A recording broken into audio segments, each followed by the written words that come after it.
ಗಜಮುಖದ ಗಣ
ಮೆರೆದಾಡಬೇಕೆಂದು ಹೊರಟಂತ ಈ ಕೌರವನ ಜೀವನದಲ್ಲಿ ಇಂಥದೊಂದು ಸಂದಿಗ್ಧ ಪರಿಸ್ಥಿತಿ ಎದುರಾಗುತ್ತದೆ ಎಂಬುದನ್ನ ಕನಸಿನಲ್ಲಿಯೂ ಎಣಿಸಿದವನಲ್ಲ.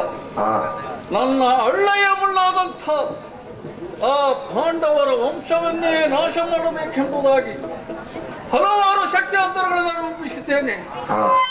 ಪ್ರಥಮವಾಗಿ ತಿನ್ನುವಂತ ಹೊಸವಿಗೆ ವಿಷವನ್ನ ಹಾಕಿದೆ. ಅಲ್ಲಿಯೂ ಬದುಕಿ ಉಳಿದು ಬಂದರು. ಆಮೇಲೆ ಗೊತ್ತಾದದು ನನಗೆ ಹಾಕಿದ ವಿಷ ಕಡಿಮೆ ಆಯಿತು ಎಂಬುದಾಗಿ ಅರಗಿನಾಲಯದಲ್ಲಿ ಇರಿಸಿ ಬೆಂಕಿಯನ್ನ ಹೊತ್ತಿಸಿದೆ. ಅಲ್ಲಿಯೂ ತಪ್ಪಿಸಿಕೊಂಡು ಹೋದರು. ಎಲ್ಲವನ್ನ ಕಳೆದು ಇಂದ್ರಪ್ರಸ್ಥದಲ್ಲಿ ಅರಮನೆಯೊಂದನ್ನು ನಿರ್ಮಾಣ ಮಾಡಿ ಉದ್ಘಾಟನಾ ಸಮಾರಂಭಕ್ಕೆ ನನಗೆ ಆಹ್ವಾನವನ್ನು ಇತ್ತರು.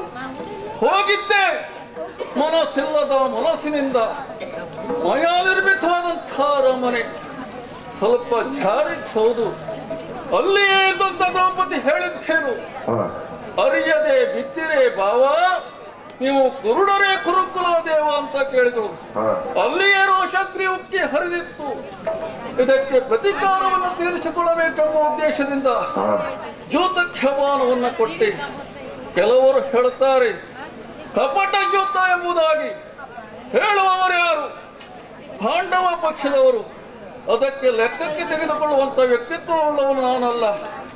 ಜ್ಯೋತದಲ್ಲಿ ಎಲ್ಲವನ್ನ ಕಳೆದುಕೊಂಡರು. ಆಮೇಲೆ ಹೆಂಡತಿಯನ್ನ ಇಟ್ಟಾಗ ಸರ್ವವನ್ನು ಕಳೆದುಕೊಂಡಂತಹ ಪಾಂಡವರು ಇದೇ ಸಂದರ್ಭ ಎಂದು ಎಣಿಸಿ ದ್ರೌಪದಿಯ ವಸ್ತ್ರಾಪರಣವನ್ನ ಮಾಡಿಸಿದೆ. ಆವಾಗ ಒಬ್ಬ ಬಂದ. ಅವನೇ ಮರ್ಯಾದೆ ಸತ್ತಂತ ಕೃಷ್ಣ. ಅವನ ಎಳೆಯ ಕಾಲದ ಹಳೆಯ ಸೀರೆಗಳ ಪ್ರದರ್ಶನ ಮಾಡಿದ. ದ್ರೌಪದಿಯ ಮಾನ ಉಳಿಸಿದ. ಎಲ್ಲವನ್ನ ಕಳೆಕೊಂಡಂತಹ ಪಾಂಡವರಿಗೆ 12 ವರ್ಷಗಳ ಕಾಲ ವನವಾಸ, 1 ವರ್ಷ ಅಜ್ಞಾತವಾಸ ನಿಗದಿಯಾಯಿತು. ಹೊರಟು ಹೋದಂತಹ ಪಾಂಡವರು ಎಲ್ಲವನ್ನ ಕಳೆದು ಪುನಃ ಸಂಧಾನಕ್ಕಾಗಿ ಕೃಷ್ಣನನ್ನ ಕಳುಹಿಸಿಕೊಟ್ರು. ಕೃಷ್ಣ ಕೇಳಿದ್ದೇನು, ಅರ್ಧ ರಾಜ್ಯವನ್ನ ಕೊಡುವ ಎಂಬುದಾಗಿ. ಕೊಡುವುದಿಲ್ಲ ಅಂತ ಹೇಳಿದೆ. 5 ಗ್ರಾಮವನ್ನ ಬೇಡಿದ. 5 ಗ್ರಾಮ ಏನು, ಸೂಜಿಯ ಮೊನೆಯವರಷ್ಟು ಜಾಗವನ್ನ ಪಾಂಡವರಿಗೆ ಸಾಮದಲ್ಲಿ ಬಿಟ್ಟು ಕೊಡಲಾರೆ. ಪಡೆಯುವುದಿದ್ದರೆ ಪರಾಕ್ರಮದಲ್ಲಿ ಪಡೆಯಲಿ ಎಂಬುದಾಗಿ ಸಂಗ್ರಾಮ ನಿಶ್ಚಿತವಾಯಿತು. 18 ದಿನಗಳ ಸಮರ. ನಮ್ಮಲ್ಲಿ ಪ್ರಥಮವಾಗಿ ನಮ್ಮ ಅಜ್ಜರಾದಂತಹ ಭೀಷ್ಮಾಚಾರ್ಯರಿಗೆ ಪಟ್ಟಾಭಿಷೇಕವನ್ನ ಮಾಡಿಸಿದೆ. ಹೋಗುವಾಗ ಪ್ರತಿಜ್ಞೆ ಮಾಡಿದ್ರು, 10,000 ಮುಕುಟವರ್ಧನದ ಶಿರವನ್ನ ಧರೆಗೆ ಉರುಳಿಸುತ್ತೇನೆ, ಕೃಷ್ಣನ ಕೈಯಲ್ಲಿ ಚಕ್ರವನ್ನ ಹಿಡಿಸುತ್ತೇನೆ, ಮಾರುತಿಯನ್ನ ಗರ್ರನ ತಿರುಗಿಸಿ ನಮ್ಮ ಯುದ್ಧವನ್ನ ನೋಡು ಹಾಗೆ ಮಾಡುತ್ತೇನೆ ಎಂಬುದಾಗಿ. ಇದೆಲ್ಲ ಬೇಕಾ ಸ್ವಾಮಿ ನಮಗೂ? ಆದರೂ ದಿನವೊಂದಕ್ಕೆ 10 ಒಳಗೆ ಬೀಳುತ್ತದಲ್ಲ, ಅದಕ್ಕೆ ಸಂತೋಷ ಪಟ್ಟೆ. 9 ದಿನಗಳ ಕಾಲ ಯುದ್ಧವನ್ನ ಮಾಡಿದ್ರು. 10ನೆಯ ದಿನ ಚಿಕ್ಕಂಡೆಯ ನಪವನ್ನು ಒಡ್ಡಿ ಸರಳ ಮಂತ್ರಕ್ಕೆ ಹೊರಗಿದ್ರು.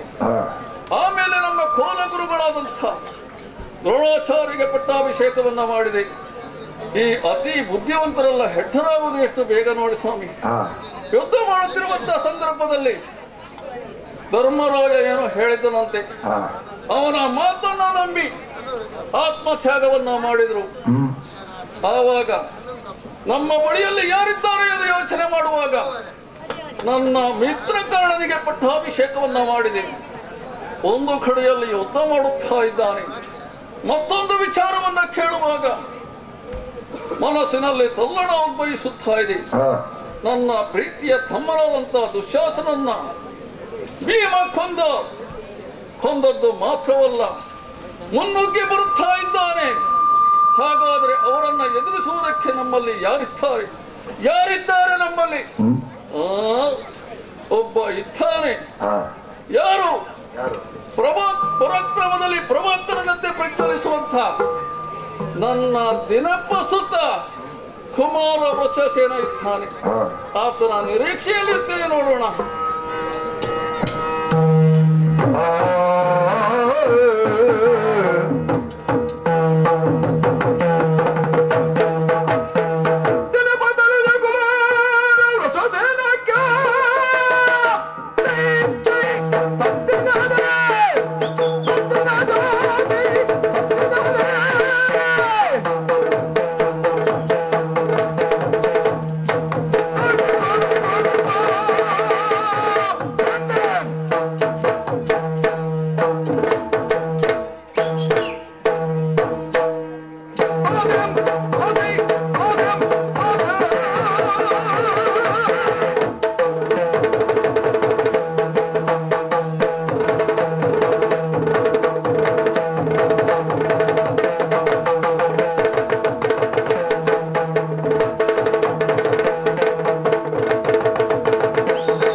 ಬಯಸುತ್ತೇನೆ. ಯಾಕೆಂದರೆ ಪುಣ್ಯಭೂಮಿಯಾಗಿರುವಂತಹ ಕುರುಕ್ಷೇತ್ರದಲ್ಲಿ ನಡೆಯುತ್ತಿರುವ ಮಾರಣ ಹೋಮದಲ್ಲಿ ಕೌರವರ ಪಕ್ಷದ ಮುನ್ನಡೆಸುತ್ತಿರುವರು ನನ್ನ ತಂದೆಯಾಗಿರುವಂತಹ ಕರ್ಣ ಮಹಾರಾಜರು. ಅವರಿಗೊಂದು ಸ್ಥಾನಮಾನವನ್ನಿಟ್ಟು ಬಾಳಿಗೊಂದು ಹೊಸ ರೂಪ ಕೊಟ್ಟು ಕಾಪಾಡಿದವರು ದೊರೆ ಕೌರವೇಂದ್ರ.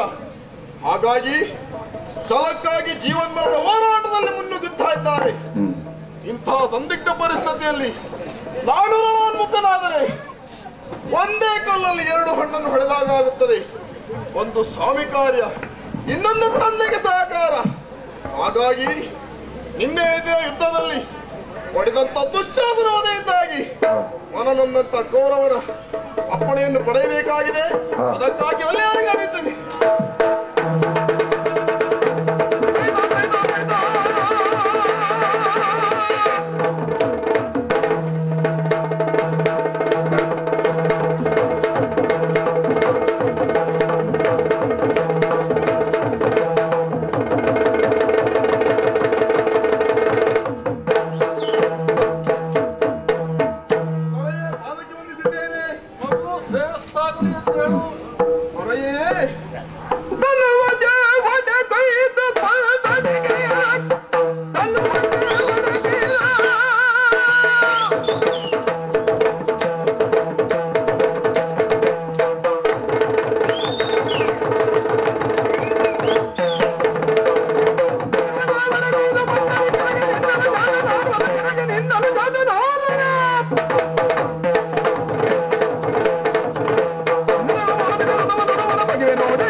ಯುದ್ಧಾರೂಢನಾಗಿ ಯುದ್ಧ ಕ್ಷೇತ್ರಕ್ಕೆ ಹೊರಡಬೇಕಾದಂತ ನಾವು ನಿಮ್ಮ ಅಪ್ಪಣೆಗೋಸ್ಕರ ಇಲ್ಲಿಯವರೆಗೆ ಬಂದರೆ ಚಿಂತಾಕ್ರಾಂತರಾಗಿ ಕುಳಿತಿದ್ದೀರಿ. ಹೊರೆಯೇ ಚಿಂತೆ ಎನ್ನುವುದು ಚಿಂತೆಗೆ ಸಮಾನ. ಹೊರೆಯೇ ಇಷ್ಟಕ್ಕಾಗಿ ಚಿಂತೆ ಮಾಡಬೇಕಾದ ಅಗತ್ಯವಿಲ್ಲ. ನಿಮ್ಮ ಸಹೋದರರಾಗಂತ 99 ಮಂದಿ ಕೌರವರ ಶಿರವನ್ನು ಹೊಡೆದಂತ ಪಾಂಡವರ ಅದಟನ್ನು ಮುರಿದು ಬರುತ್ತೇನೆ. ಕೊಡಿ ಅಪ್ಪಣೆ. ಮಗು, ನಿನ್ನ ಪ್ರವೇಶವನ್ನ ನೋಡಿ ಬಹಳ ಸಂತೋಷವಾಯಿತು. ಕಾರ್ಬೋರ್ಡ್ಗಳ ಮಧ್ಯದಲ್ಲಿ ಮಿಂಚೊಂದು ಕಾಣಿಸಿಕೊಂಡ ಹಾಗೆ ಮಿಂಚಿನ ಉಪಾಧಿಯಿಂದ ಪ್ರವೇಶವಾಯಿತಲ್ಲ, ಇದಕ್ಕೆ ಸಂತೋಷ ಪಟ್ಟಿದ್ದೇನೆ. ಬಂದು ಕೇಳುವುದೇನು? ನನಗೆ ಅಪ್ಪಣೆಯನ್ನು ಕೊಡಬೇಕು. ಪಾಂಡವರ ಸೇನೆಯನ್ನ ಸವರಿ ಬರುತ್ತೇನೆ ಎಂಬ ಮಾತನ್ನ ಹೇಳ್ತಾ ಇದ್ದೀಯಲ್ಲ ಮಗು. ಅಪ್ಪಣೆ ಕೊಡಬೇಕಾದ್ರೆ ಸ್ವಲ್ಪ ಆಲೋಚನೆಯನ್ನ ಮಾಡಬೇಕಾಗ್ತದೆ. ಯಾಕೆ ಗೊತ್ತಾ? ಮಗನೇ ನೀ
ಅಪ್ಪಣೆಯನ್ನ ಕೇಳ್ತಾ ಇದ್ದೀಯ.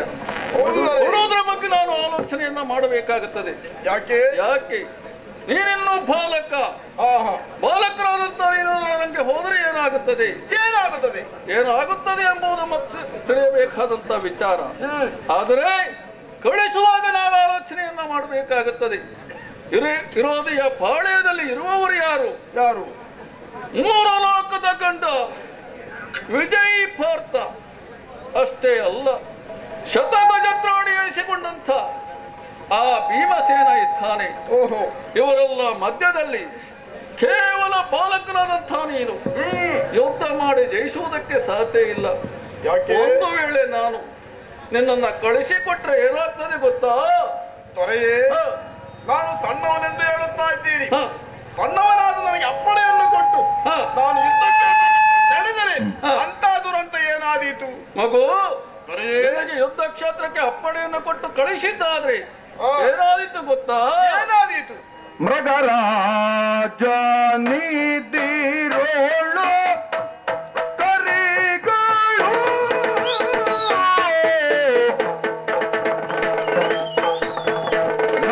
ಮೃಗರಾಜ ನಿದಿರೋಳು ಕರಿಗಳು ಮೃಗರಾಜ ನಿದಿರೋಳು ಕರಿಗಳು ಆದಿ ಜಗದಿ ಗೆಲ್ಲುವುದಂತೆ ನೀ ಹೇಳು. ಆದಿ ಜಗದಿ ಗೆಲ್ಲುವುದಂತೆ ನೀ ಹೇಳು.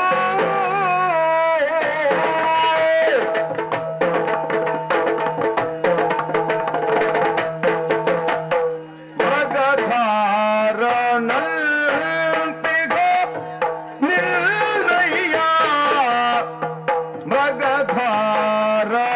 ಮೃಗಧಾರನಂತಿಗೋ ನಿಲ್ಲಯ್ಯ ಕೇಳಿ ಸೊಗಸು ಬಂಬನೆ ಬೇಡ ಬೇಡಯ್ಯ ಕೇಳಿ ಸೊಗಸು ಬಂಬನೆ ಬೇಡ ಬೇಡಯ್ಯ ಮಗನೇ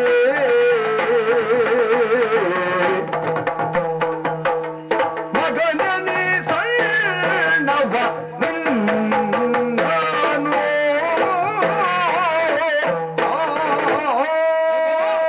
ದೊರೆಯೇ, ಹೊಸ ಹುರುಪಿನಿಂದ ಆ, ಮುನ್ನುಗ್ಗುತ್ತಿದ್ದೀಯ. ಆದ್ರೆ ಅಪ್ಪಣೆಯನ್ನ ಕೊಡಬೇಕಾದ್ರೆ ನಾನು ಆಲೋಚನೆಯನ್ನ ಮಾಡಬೇಕಾಗುತ್ತೆ. ಯಾಕೆ ಸ್ವಾಮಿ? ಪ್ರಕಾಶ ಹಾ, ಕಾಡಿನ ರಾಜನಾದಂತ ಶಿವನೊಡನೆ ಸಾಮಾನ್ಯವಾದಂಥ ಒಂದು ಕರಿಯ ಮರಿ ಹಾ, ಹೋರಾಟ ಮಾಡಿ ಜಯಿಸುವುದಕ್ಕೆ ಸಾಧ್ಯ ಇಲ್ಲ. ಓಹೋ, ವೈರಿಗಳಿಗೆ ಸಿಂಹ ಸ್ವಪ್ನರಾಗಿರುವಂಥ ಹಾ, ಆ ಪಾಂಡವರ ಎದುರಿನಲ್ಲಿ ನೀನು ಹೋದೆ ಅಂತಾದ್ರೆ ಏನಾದೀತು? ಜಯಸಿರಿ ನೀನು ಜಯಿಸಿಕೊಂಡು ಬರುವುದಕ್ಕೆ ಕಷ್ಟಕರವಾದಂಥ ವಿಚಾರ ಮಗನೇ. ಅಷ್ಟೇ ಅಲ್ಲದೆ ಒಂದು ವೇಳೆ ನಾನು ನಿನ್ನನ್ನು ಕಳಿಸಿಕೊಟ್ಟೆ ಅಂತಾದ್ರೆ ನನ್ನ ಮಿತ್ರನಾದಂಥ ಕರ್ಣ ಅವ ಬಂದು ಕೇಳಿದರೆ ಬಾಲಕನಿಗೆ ಬುದ್ಧಿ ಇಲ್ಲ, ನೀನು ಕಳಿಸಿದ್ದು ಸರಿ ಅಂತ ಕೇಳಿದ್ರೆ ನನಗೆ ಬುದ್ಧಿ ಇಲ್ಲ ಅಂತ ಅವ ಬೇರೆ ಹೇಳಬೇಕ. ಆದ್ರಿಂದ ಹೋಗುವುದು ಬೇಡ, ಯುದ್ಧದ ವಿಚಾರವನ್ನ ಬಿಟ್ಟು ಬಿಡು ಮಗು. ದೊರೆಯೇ, ಹ ನಾನು ಸಣ್ಣವ, ಹ ನಾನು ಯುದ್ಧ ಕ್ಷೇತ್ರಕ್ಕೆ ಹೋದರೆ ನನ್ನನ್ನು ಕೊಲ್ಲುತ್ತಾರೆ ಎನ್ನುವ ಭಯ. ಹ ಹಾಗಾದ್ರೆ ನಮ್ಮ ಪಕ್ಷದಲ್ಲಿ ಯುದ್ಧವನ್ನು ಮಾಡುವ ಭಟರು ಯಾರಿದ್ದಾರೆ? ಆ ವಿಚಾರವ ನಮ್ಮಲ್ಲಿ ಯಾರು ಇಲ್ಲ ಅಂತಲ್ಲ, ಯಾರಿದ್ದಾರೆ? ಒಬ್ಬ ವ್ಯಕ್ತಿ ಇದ್ದಾನೆ. ಯಾರು ಗೊತ್ತಾ? ಅರಿಗಳಿಗಂಕುಶ ಕರ್ಣನು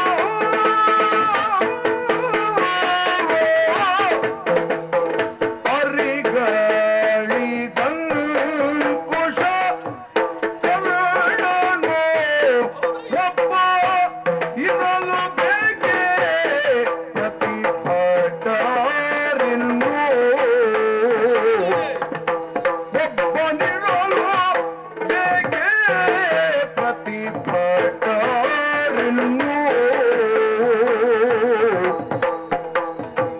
ತರಳ ನೀನೊಮ್ಮೆ ಸಂಗರವಳು ತರಳ ನೀನೊಮ್ಮೆ ಸಂಗರವಳು ನೋಡುತ್ತಿರು ಎಲ್ಲೋ ಚಿಂತೆಯೋ ಇದ್ದನು ನೋಡುತ್ತಿರು ಎಲ್ಲೋ ಚಿಂತೆಯೊಳಗೆ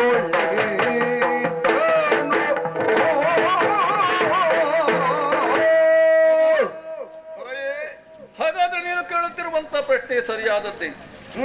ನಮ್ಮಲ್ಲಿ ಯುದ್ಧ ಮಾಡುವುದಕ್ಕೆ ಯಾರು ಇಲ್ಲ ಅಂತಾದ್ರೆ ಹಾಗಾದ್ರೆ ಯಾರಿದ್ದಾರೆ ಹೇಳುವಂತ ವಿಚಾರ ಕೇಳ್ತಾ ಇದೆಯಲ್ಲ. ಹೌದು ದೊರೆ. ಯಾರು ಇಲ್ಲ ಅಂತಲ್ಲ, ಒಬ್ಬ ವ್ಯಕ್ತಿ ಇದ್ದಾನೆ.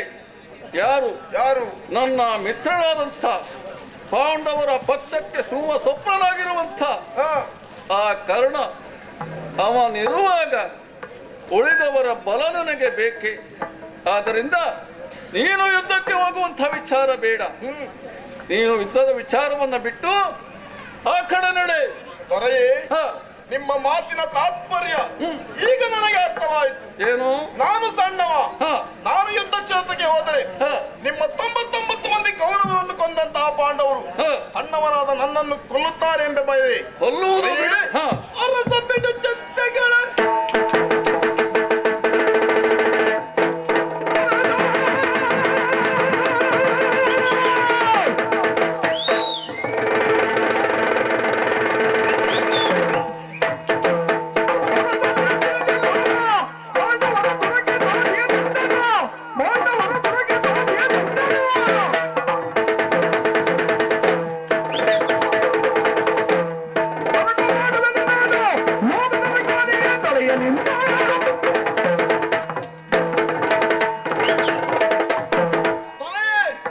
ಇಷ್ಟಕ್ಕಾಗಿ ಚಿಂತೆ ಪಡಬೇಕಾದಂತ ಅಗತ್ಯವಿಲ್ಲ. ಪಾಂಡವ ವೀರರು ಅದಷ್ಟೇ ಪರಾಕ್ರಮಿಗಳಾಗಿರಲಿ, ಅವರ ಫಲವನ್ನು ನಾನು ಮುರಿದು ಬರುತ್ತೇನೆ. ದೊರೆಯೇ, ನಾನು ಸಣ್ಣವನೆಂದು ಹೇಳುತ್ತಾ ಇದ್ದೀರಿ. ಮೊನ್ನೆಯ ದಿನ ನಾವು ನಿರ್ಮಿಸಿದಂತ ಅಭೇದ್ಯವಾದಂತ ಚಕ್ರವೆಯನ್ನು ಬೆಳೆಸಿದಂತ ಆ ಅಭಿಮನ್ಯು ನನ್ನ ಹಾಗೆ ಕೆಂಪು ಕೊಂದದ ಕಂದನಲ್ಲವೋ, ಆತನು ಒಂದು ತೋರಿದ ಪರಾಕ್ರಮ ನನ್ನಂತವರಿಗೆ ಆದರ್ಶಪ್ರಾಯವಾಗಿರಬೇಕು. ದೊರೆಯೇ, ಪಾಂಡವ ಪಕ್ಷದಿಂದ ಆ ಶ್ರೀ ಹರಿಯ ಬಂದರು ಹೆದರುವ ನಾನಲ್ಲ, ಅಪ್ಪಣೆಯನ್ನು ಕೊಡಿ. ದೊರೆಯೇ, ಪಾಂಡವರ ಪಕ್ಷದಲ್ಲಿ ಅಭಿಮನ್ಯ ಬಂದ, ಅವನು ನನ್ನಂತೆಯೇ ಅಂತ ಪ್ರಶ್ನೆಯನ್ನ ಕೇಳುತ್ತಾ ಇದ್ದೀಯಲ್ಲ. ಅಭಿಮನ್ಯು ಬೆಂಕಿಯ ಚೆಂಡಿನಂತೆ ಬಂದದ್ದು ಹೌದು. ಬಂದಾದ ಮೇಲೆ ಅವನ ಘಟನೆ ಏನಾಯಿತು. ಮಾಡುವಂತ ದುರದಲ್ಲಿ ಹತನಾದ.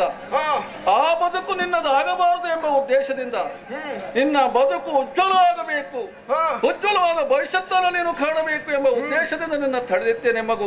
ಮಗು ಇಷ್ಟೆಲ್ಲ ಹಠದ ಮಾತನ್ನ ಹೇಳ್ತಾ ಇದ್ದೀಯಲ್ಲ, ಒಂದು ವೇಳೆ ನಾನು ಅಪ್ಪಣೆಯನ್ನ ಕೊಟ್ಟು ಏನು ಮಾಡುತ್ತೀನಿ?